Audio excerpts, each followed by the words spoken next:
Также Михаил Мишустин отметил, что принято решение о расширении списка IT-компаний, которые будут получать налоговые преференции.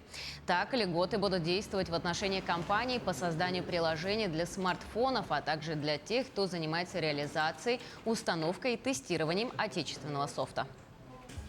Статистика показывает, что больше 90% стартапов они не выживают. Они умирают в первый год жизни.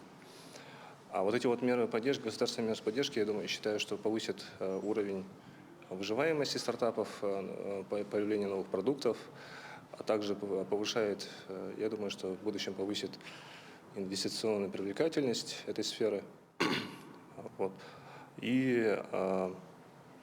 А также будет оказана очень хорошая поддержка в цифровизации госсектора, а также частного сектора. Новые льготы распространяются как на российские IT-компании, так и на их сотрудников. Часть мер направлена на предотвращение массового оттока специалистов в информационных технологиях, обеспокоенных нынешней ситуацией в стране за рубеж. Другие меры, напротив, призваны заинтересовать иностранных специалистов в IT в работе на российские компании. Эти меры нам помогут. То есть у нас очень много молодых ребят, которые нуждаются, которые уже готовы оформить какую-то ипотеку.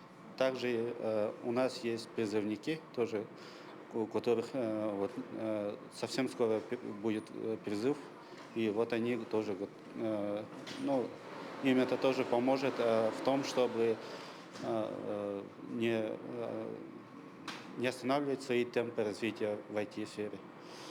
Ну и то, что нас интересует вопрос именно по послаблениям по части НДФЛ.